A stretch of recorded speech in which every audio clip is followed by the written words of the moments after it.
À ceux qui croulent sous les dettes, faut rester fort, la tête haute. Un conseil qu'on vous donne et qui est valable pour nous-mêmes, afin que ça pèse les cœurs, que sèchent les larmes et les pleurs. Amin, chante, chante. لا ما تبكيش لا ما تسفريش إلا كنت في الهدى تحمل الله مازال إيمان كبير في المؤمنين صبرت لهذا الحياة ربي من سكنها عليك لا ما تبكيش لا ما تسفريش إلا كنت في الهدى تحمل الله مازال إيمان كبير في المؤمنين صبرت لهذا الحياة ربي من سكنها Ma vie, du jour de ma naissance à celui de ma mort, n'est que le décompte du bien que j'aurais semé ou bien du tort que j'aurais causé à autrui. Et de cela on sera déduit en définitive à juste valeur. Pour moi l'enfer ou le paradis. Un 4 avril 77 à Oujda je suis né d'une famille plus proche d'être pauvre que d'être fortuné. Ma mère exerçait alors dans le domaine scolaire, donnait aux enfants du quartier des cours d'arabe littéraire. C'est à 2 mois seulement qu'elle prit conscience de ma maladie, une nuit en faisant bouger devant mes yeux la flamme d'une bougie. Le lendemain on partait pour la France par avion, pensant que cette terre était pour moi un espoir de guérison.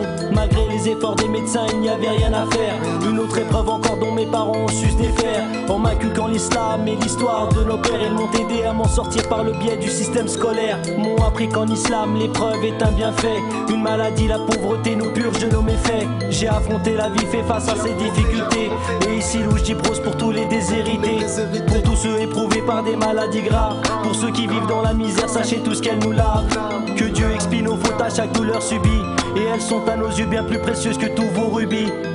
لا ما تبكيش لا ما تسفريش إلا كنت في الهدى تحمل الله مازال إيمان كبير في المؤمنين صبرت لهذا الحياة ربي من سكنها. Je veux un enfant donner naissance, aimer sa mère avec abondance. Maintenant que des épreuves j'ai la connaissance, mon cœur l'accepte en toute innocence. Mauvais caractère, j'en ai subi les conséquences. Maintenant je me calme, je me relance et je ne crois plus aux coïncidences. Je fais preuve de patience, de persévérance et je pense prudence. Faut que la cour de l'amour m'acquitte, mon cœur y est en pénitence. Je ne pense plus vengeance. Ya Rabbi, par ta clémence, fais-nous prendre conscience que c'est à la fin que ça commence. Dans nos vies, trop de souffrance. Trop de méfiance et d'arrogance, moins d'attirance pour la famille, mais pour la rue une préférence. Toi, tu te confies plus à ta mère et tu crois que c'est ça l'indépendance. Moi, je n'ai plus ma mère, ma plus grande épreuve est son absence. Certains croyants ont tellement d'épreuves qu'ils quittent ce bas monde sans péché. Les épreuves qui s'abattent sur eux les expient de tous leurs péchés. Me faire payer de mes péchés ici-bas, d'en souffrir dans l'au-delà. Celui pour qui Dieu veut du bien lui fait subir ses aléas. J'accepte les gens de caisse jusqu'à qu'un jour je disparaisse, car cette vie au fond de moi me désintéresse. Intéresse ceux qui paraissent en avoir dans le tiroir caisse. À cette vitesse, plusieurs se rabaissent, d'autres changent d'adresse. Avec tendresse, s'acceptent des